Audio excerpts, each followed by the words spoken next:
All right, guys, we got some cool viewer appreciation mail here. Let's pull some of it out here, and we'll take a quick look at some stuff here. This comes to us from Bill Lee from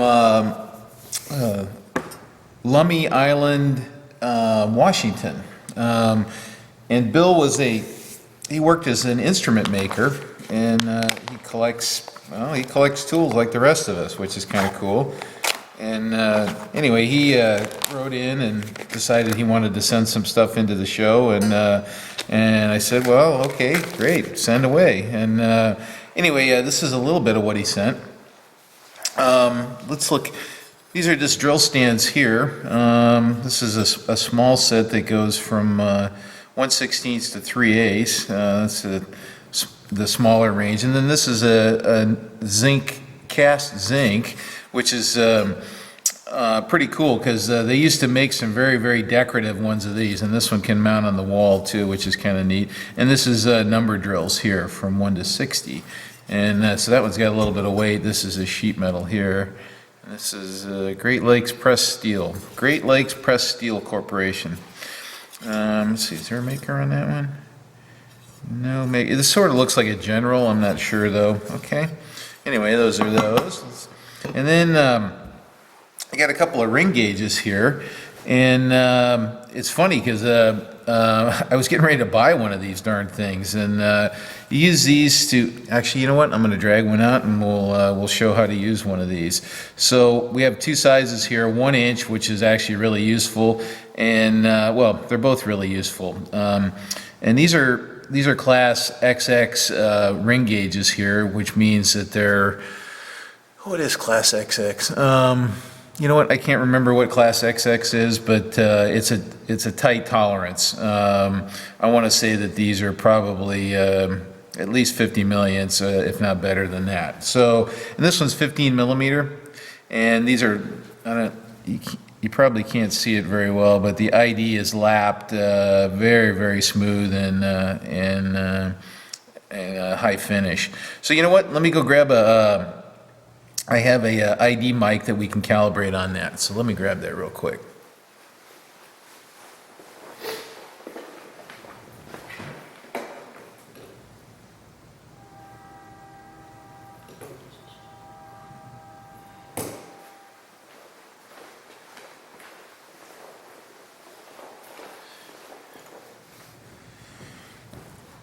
All right, so this is a Tessa 1 inch to 1.2. Some people call these tri-mics. Anyway, it has 3 buttons that come out, and then you read on the dial here. But there's no good way to calibrate these unless you have a 3-point micrometer or a ring gauge. Actually, this one probably needs to be wiped out to do a decent calibration. Put a little Starrett M1 on there, and then we'll, you know, they come with protective lube on them that can give you a funky reading there. All right, let's try that. So then you stick that in there, and you do a couple of. All right, it's pretty good. Looks like I might need to make a little adjustment. So I usually do it a few times. Yeah, it looks like I'm 2/10 off here. So that each one of those lines is 2/10 there.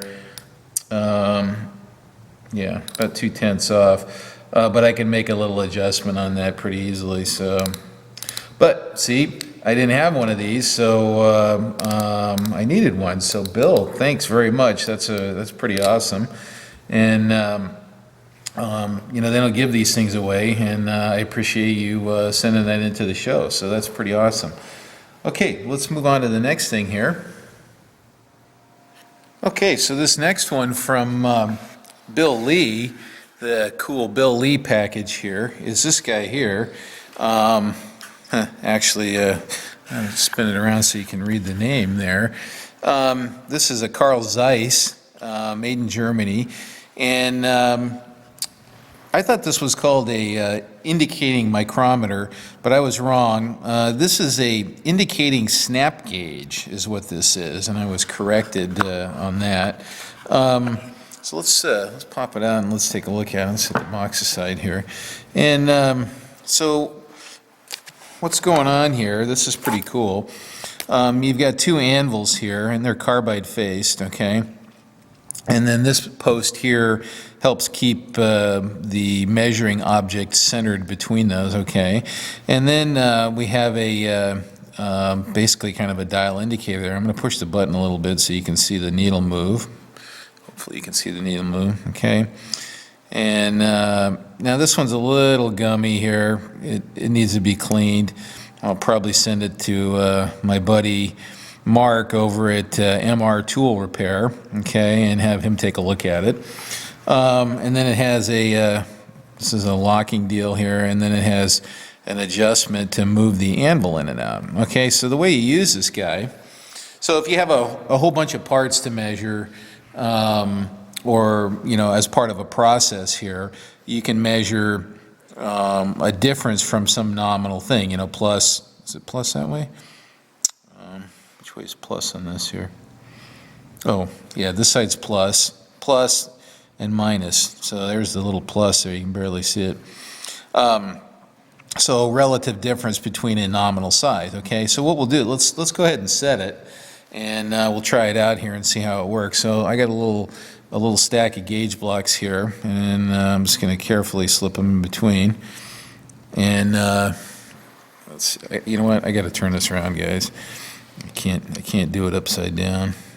Probably barely do it anyway. So, all right, let's try that. So I'm gonna other way. Crank down on this here. Let's see, and we should see the needle start to go up. There it goes. Okay. All right, so I'm on the gauge blocks, and that's 750 in there. Okay. 3/4 of an inch.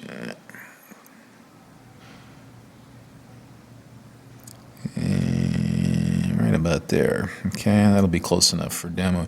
And then this is the lock ring here, so I'm just going to lock that. Okay, and then I can push the button, beep, and then it releases and these come out. Now, so here's a gauge pin. How do I want to do this here so you guys can see it? Something like that. That looks pretty good. Let's try that. Let's stuff that in there.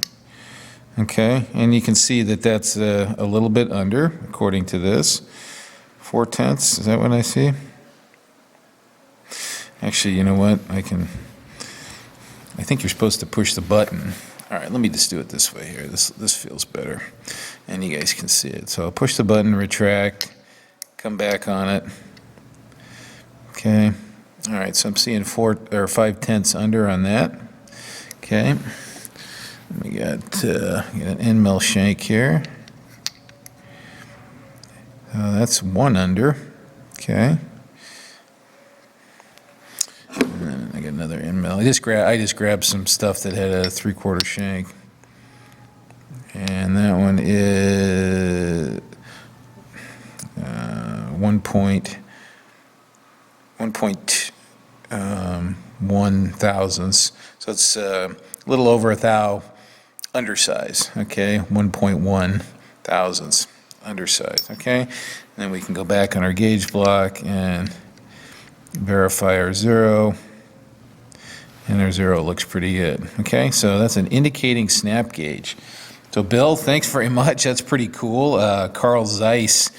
You know, this looks old here to me.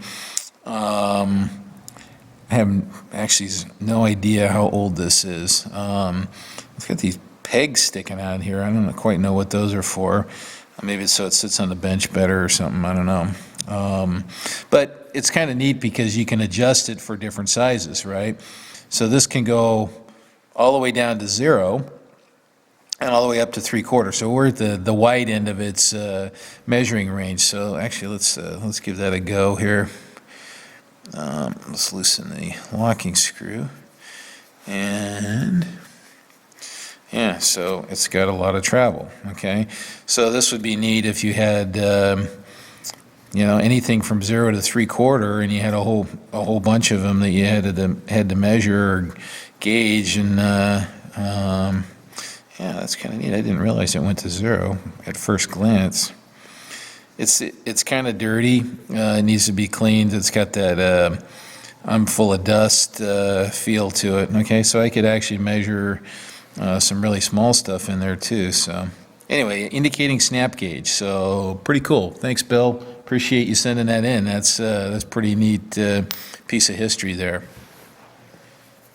All right, so this next one's pretty cool. I haven't seen one of these in a long time. It's an old Starrett box here, and what we have here is this is a gear tooth, or excuse me, a cutter clearance gauge. It's for measuring cutter clearances, and I'm going to attempt to demonstrate this. And so basically, it's for measuring.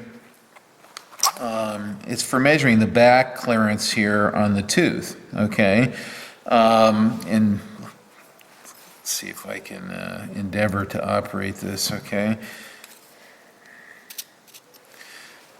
All right, you know what? Let's do this. This might make more sense here. All right, so you engage in that little notch there, and then actually we got to move these closer together. So you want to span an adjacent tooth like that. Okay. Let's spread it out a little more. There. Okay. So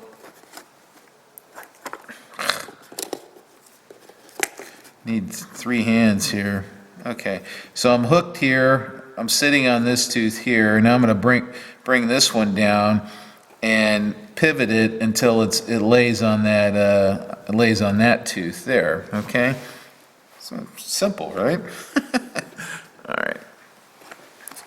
Let me shove this one up. Let's see, it's got to pass behind that because this is a small cutter here. All right. And once again, you need like 3 hands here. Actually, that didn't look too bad there. I don't have my magnifier on, so I'm gonna cheat just a little bit and eyeball this here. All right. So, all right, come on.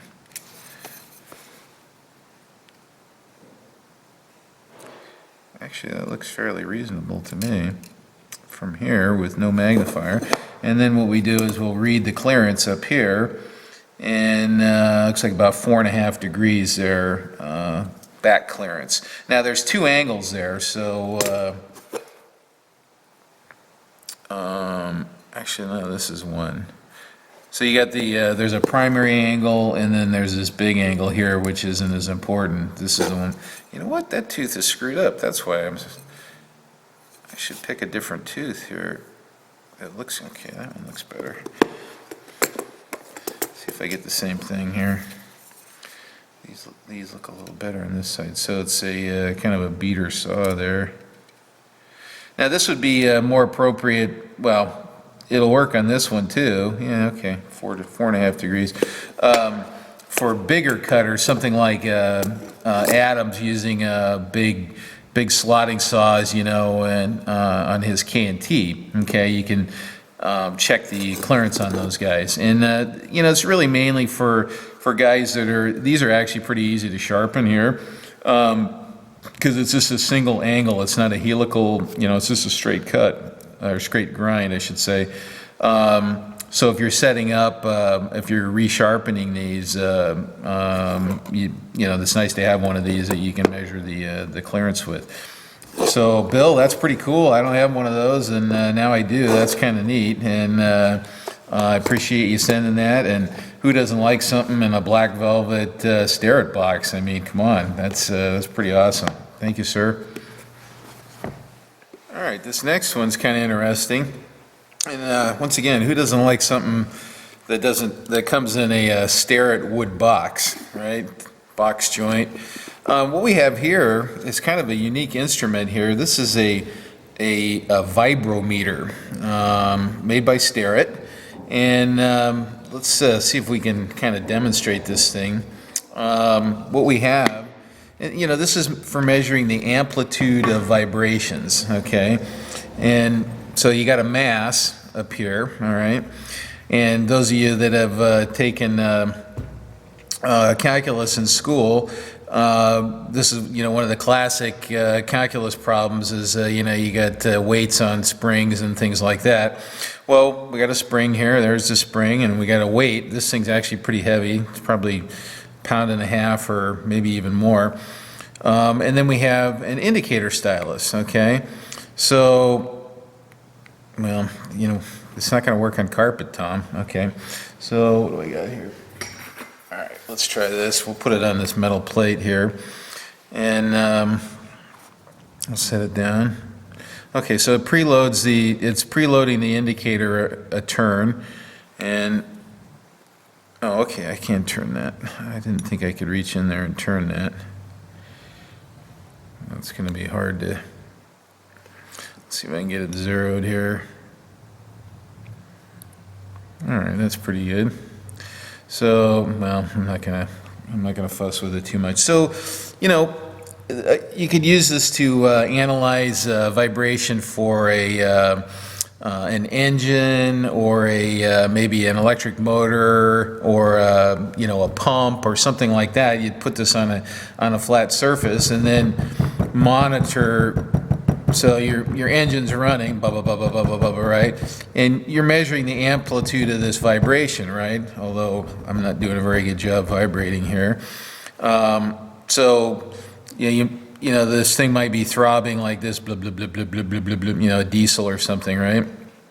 And you'd note the amplitude of the vibration, and as the your maintenance cycle or whatever, or every month you check it or whatever, and when you see if it's vibrating more, then it might be time to look at the bearings or tune the thing or something like that. So it's an analysis tool for industrial maintenance, okay? But it measures the amplitude of the vibration, not the frequency, the amplitude. The amplitude is, how far something's moving, okay? The frequency is the distance between the peaks of the amplitude, okay? So, Bill, this is pretty cool. I've never played with one of these myself. I've never even seen one in the flesh. I've seen pictures of these, but I've never had an opportunity to play with one. So this is pretty cool. And you guys know how I like, instruments and tools and, in general. And this is right in there. It's right in the sweet spot there. So, Bill, thank you very much. Those are some really awesome gift box that you sent by, and I really appreciate you taking the time to pack that stuff up and send it down here. So, thank you.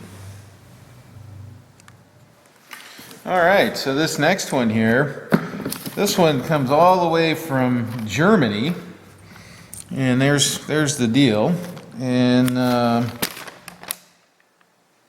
this is from Alex. And he is in, let's see if I can read this, Garchnig, Germany. Anyway, he sent this all the way across the ocean to me. And it came with a Deckel that he bought, a Deckel single lip cutter that he bought. And, it's kind of a mystery tool, so he's wondering if I know what this is for. And I have to say that I don't. And what it looks like to me is it's a fixture or an accessory that somebody made to so they could grind at 90 degrees to a normal axis on a machine, right? Now, let's pop this. So it's a cute little V-block here, and this is kind of I would say a useful item here, right? So now you can easily clamp something at 90 degrees in a collet or something like that, or maybe you want to round the end of it or whatever. And then it has this relief here. So what I'm thinking this might have been for is relieving or grinding mold pins to length. Let me grab one and you can see what I'm talking about. Okay, so these are core pins or mold pins here, or ejector pins. And a very common thing is to cut these off and grind them to a very precise length, right? Well, they've got this head on them, right? A lot of them do, so that they can be extracted, right? So the Herrig, Whirly Jig, and whatnot has a V-block on it, and it has a relief very similar to this. That no, that one doesn't fit. So it'd be more something like that, right? Or something. Probably a little larger shank diameter. And this would allow you to grind them very short because you need a place for that head to be, okay? So this was probably optimized for, something that looks like 6 millimeter range, something like that would be my guess, possibly with a head on it. Now, I don't know if the German DIN standards for ejector pins or mold pins are different than the US ones, probably, but I don't know that for sure. So so the heads may be a different diameter in relation to the body than the ones in the US here. And then these are softened here so that you can work with them too. You can flatten them and whatnot. But these are very hard. I think these are typically made out of H13 tool steel because they run at high temperatures. I could be wrong on that. And they're very straight and very smooth so that they last a long time. So if you need, straight pins in different sizes, they make zillions of these. So it's a way to get a nice straight pin. Okay. Alex, thanks for sending that in. That's pretty cool. It's got a 20 millimeter shank on it, so we'll be holding that in a V-block. I don't have a collet or anything that size, but if I want to use that. So I don't think it's a straight Deckel accessory, though. Okay, that's my best guess right now. All right, thanks. All right, this next one comes to us from Dave Calabretta, and he's in Friendsville, Pennsylvania. And it's a little tool package there. Let's see what we got here. Oh, okay. Yeah, I think I remember the email now. So he said he had another counterbore. Oh, now this one's got the pilot in it here that has this quick change shank on it here that plugs in. Let me grab the other one real quick.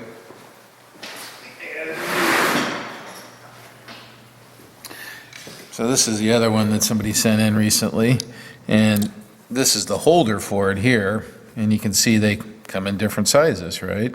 But it's, once again, it's a very simple kind of bayonet attachment that's pretty, convenient for quick change tooling, right? So if you have a need for something like that, that's a simple one that you can make yourself. Anyway, Dave sent this in to the show, and now this one has the pilot that goes with it here, and so they come in different shank sizes and then different pilot sizes, so you can basically do any counterbore that any engineer can dream up, which is quite a few of them, trust me. They seem to come up with new sizes all the time on those. So anyway, that's one of the banes of the machinist's existence is oddball counterbores, right? With CNC equipment, it doesn't even matter because typically you would interpolate these. But when you get into small diameter, deep ones, it's kind of tricky to do those with interpolation, with small end mills and long reaches. So you end up using counterbore type tools, right? Well, when they're weird diameters, they can be, with ISO 9000 and geotolerancing, all this stuff is toleranced, right? So from a manufacturing standpoint, you have to look at it with the tolerances in mind. You can't just willy-nilly change it, right?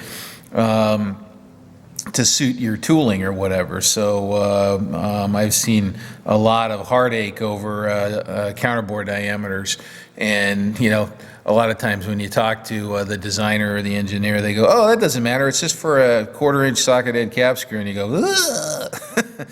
Anyway, so that's another quick change counterbore.